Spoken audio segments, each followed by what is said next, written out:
ఇలా ఒక శక్తివంతమైనటువంటి ప్రాంతం ఇది. ఆ తల్లి శక్తి ఇవాళ దేశమంతా వ్యాపించింది.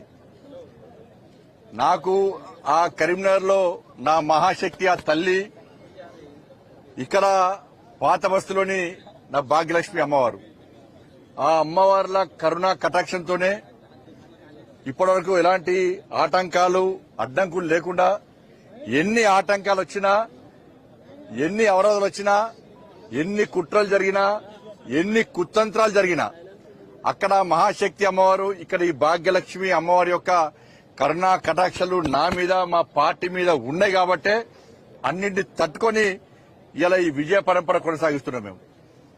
అందుకే ఆ తల్లిని మొక్కున్నాం. తల్లి మా అభ్యర్థులకు ఆశీర్వాదమి, మా అభ్యర్థులకు దేశము ధర్మము సమాజం అనే ఒక లక్ష్యంతో ఒక ఆలోచనతో సేవ చేయడానికి కమలం పూ గుర్తు మీద నరేంద్ర మోడీ గారి సారథ్యంలో, నితిన్ నబీన్ గారి యొక్క ఆధ్వర్యంలో, ఇక్కడ రామచంద్ర వారి నాయకత్వంలో వాళ్ళు పోటీ చేస్తున్నారు. ఒక మంచి ఆలోచన పోటీ చేస్తున్నారు. ఒక ఆశీర్వాదం ఈ తెల్లని చెప్పి ఆ రోజు మొక్కుకున్నాం. ఆ మొక్కు తీసుకోవడానికే ఈరోజు మా అందరి అభ్యర్థులతో, మా నాయకులతో అందరితో కలిసి ఈరోజు తల్లి దర్శనం చేసుకోవడం జరిగింది. చాలా పవర్ఫుల్ టెంపుల్. మళ్ళీ చెప్తున్నా, ఎప్పుడు ఎన్నికలు జరిగినా ఈ తెలంగాణ రాష్ట్రంలో వచ్చేది భారతీయ జనతా పార్టీ ప్రభుత్వము. భారతీయ జనతా పార్టీ ప్రభుత్వం వచ్చిన వెంటనే ఇలా ఈ భాగ్యలక్ష్మి అమ్మవారి టెంపుల్ ను గోల్డెన్ టెంపుల్ గా 100% మార్చుతాం. ఇలా పంజాబ్ లో స్వర్ణ దేవాలయం ఏ విధంగా ఉందో, ఇలా ఈ తెలుగు రాష్ట్రాల్లో ఈ ప్రాంతంలో ఇలా భాగ్యలక్ష్మి అమ్మవారిని, ఆ దేవాలయాన్ని గోల్డెన్ టెంపుల్ గా మార్చి తీర్థం. ఆ అమ్మవారికి అట్లా సేవ చేసే అవకాశం మాకు ఇవ్వాల్సిందిగా వాళ్ళ అమ్మవారిని వేడుకుంటున్నాం మేము. ఎందుకంటే ఇక్కడ ఉన్నటువంటి హిందూ సమాజానికి రక్ష ఆ తల్లే. ఇక్కడ నుంచి ఇక్కడ గుండాల యొక్క ఎంఎం పార్టీ గుండాల యొక్క అరాచకాలు తట్టుకోలేక చాలా మంది హిందువులు వేరు. ఇవాళ అందరు హిందువులందరూ కూడా అమ్మవారి ఆశీర్వాదంతో మళ్ళొచ్చిన ప్రశాంతంగా జీవిస్తున్నారు. ఇవాళ ఎన్ని అడ్డంకులు వచ్చా తట్టుకొని పోతున్నారు. ఇవాళ అందుకే నేను భారతీయ జనతా పార్టీ రాష్ట్ర అధ్యక్షుడిగా ఉన్నప్పుడు ఆ తల్లి శక్తి తెలుసుకునే ఇదే ప్రాంతంలో ప్రభుత్వం అడ్డగించిన, పోలీసులు అడ్డుకున్నా, ఎన్ని అవాంతరాలు ఏర్పడ్డా కూడా ఆ తల్లిని మొక్కున్నాం. ఇదే గడ్డ మీద టైము, డేటు, ప్లేస్ చెప్పినాం. దాని ప్రకారం ఇదే గడ్డ మీద ప్రజా సంగ్రామ యాత్ర 2021 ఆగస్టు 28. ఈ రోజు ఆగస్టు 28 అనుకోకుండా కలిసి వచ్చింది. ఈ రోజు ఆగస్టు 28. ఇదే రోజు ఇక్కడ ప్రజా సంగ్రామ యాత్ర ప్రారంభించినాం. 1640 కిలోమీటర్లు నడిచినాం. ఇలా ఇవాళకి 1640 రోజులు ప్రజా సంగ్రామ యాత్ర చేసి అన్ని అనుకోకుండా కలిసి వచ్చినాయి. 1640 కిలోమీటర్లు నడిచినాము. ఈ రోజుకి యాత్ర స్టార్ట్ చేసి 1640 రోజులైంది. కానీ యాత్ర ఏ విధంగా అక్కడి కేసీఆర్ ప్రభుత్వం ఏ విధంగా అరాచకంగా అడ్డుకున్నదో, ఏ విధంగా దాడులు చేసిందో అన్నిటిని తట్టుకొని మా లక్ష్యం మోడీ రాజ్యం రావాలి, తెలంగాణ రాష్ట్రంలో రామరాజ్యం రావాలి అని చెప్పి ఒక లక్ష్యంతో ఇవాళ ప్రజా సంగ్రామ యాత్రను ఏ విధంగా దిగ్విజయవంతం చేస్తామో దానికి అంతటి కారణం ఆ తల్లిదయ. ఈరోజు మాదే అడ్డా అనుకున్నటువంటి ఎంఏ పార్టీ మెడలు వంచి ఎంఏ పార్టీ మా యాత్రను అడ్డుకుంటా అని చెప్పినప్పుడు కూడా ఇలా నీ అడ్డ కాదురా ఇది మా అడ్డ అని చెప్పి ఈడ వేదిక పెట్టి జై శ్రీరామ్ భారత్ మాతకి జై అని గాండ్రిస్తూ గర్జించిన కార్యకర్తలు, నా దమ్మున్న భారతీయ జనతా పార్టీ కార్యకర్తల విషయాన్ని 2021 ఆగస్టు 28 రోజు స్పష్టం చేసినాం. ఎవరితోనేం కాలే. ఆ రోజు ఎంఎం పార్టీతో కుమ్మకే బీఆర్ఎస్ పార్టీ అడ్డుకునే ప్రయత్నం చేసింది. ఈ రోజు తెలంగాణ రాష్ట్రంలో అవే పరిస్థితులు.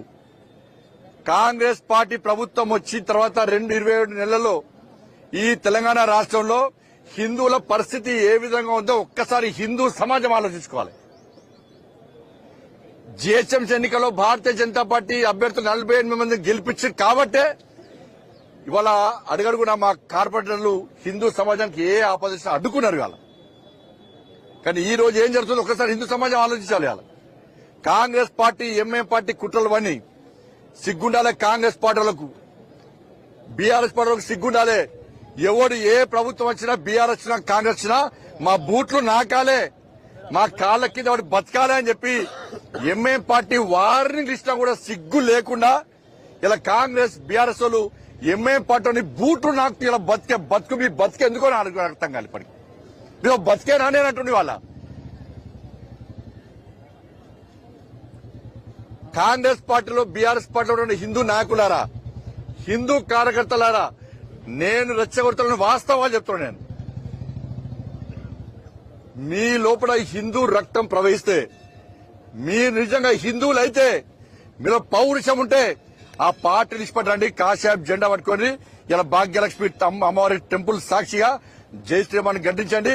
ధర్మం కోసం, దేశం కోసం, సమాజం కోసం పనిచేసేటువంటి ఒక సంకల్పం తీసుకొని రావాల్సిందిగా నేను రెండు పార్టీల కార్యకర్తలకు అప్పీల్ చేస్తున్నాను.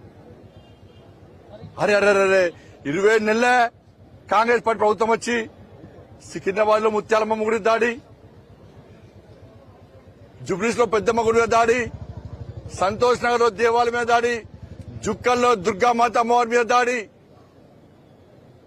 శంషాబాద్ లో దేవాలయాల విధ్వంసం, పాత బస్తుల విధ్వంసం, రాత్రికి రాత్రి నిన్న రాత్రి చాయంద్రానగుట్టలో పురాతన టెంపుల్, పవర్ఫుల్ టెంపుల్ అయినటువంటి నా ఆంజనేయ స్వామి మీద దాడి చేశారు.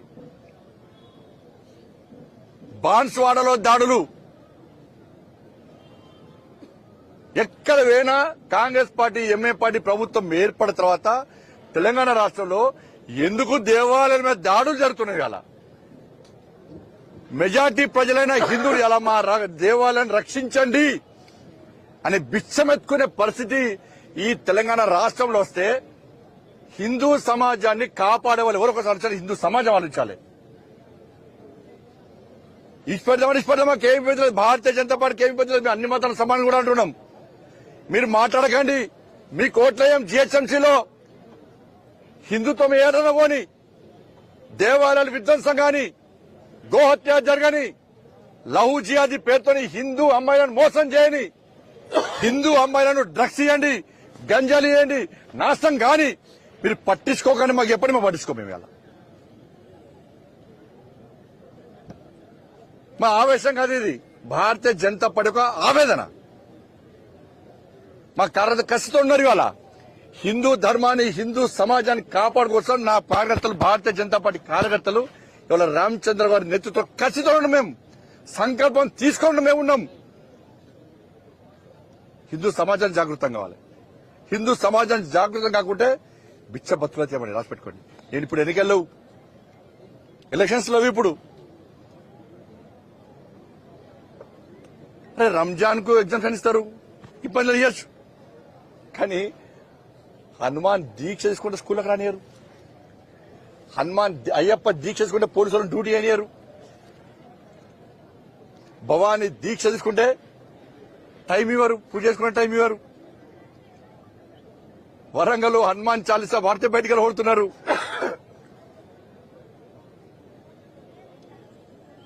ఇదా పరిస్థితి దేశం తెలంగాణ రాష్ట్రంలో హిందువుల పరిస్థితి. ఇట్లా బతుకుమంటారా? ఇట్లా బతుకుదామా? ఒక్కసారి హిందూ సమాజం ఆలోచించాలి. ఇట్లా బతుకుదామా?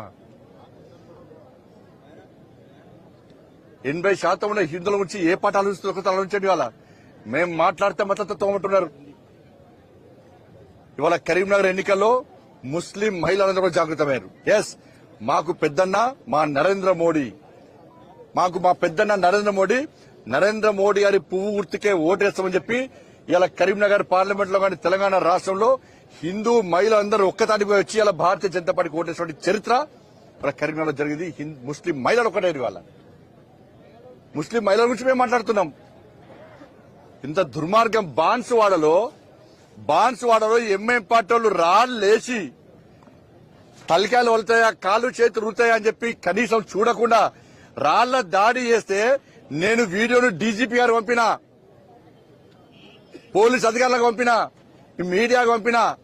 కానీ చర్యలు ఎవరు తీసుకున్నారు? 27 మంది అమాయక కార్యకర్తల మీద భారతీయ జనతా పార్టీ హిందూ సంఘం కార్యకర్తలు 27 మందిని అరెస్ట్ చేసి లోపలించి జైలుకు పంపారు.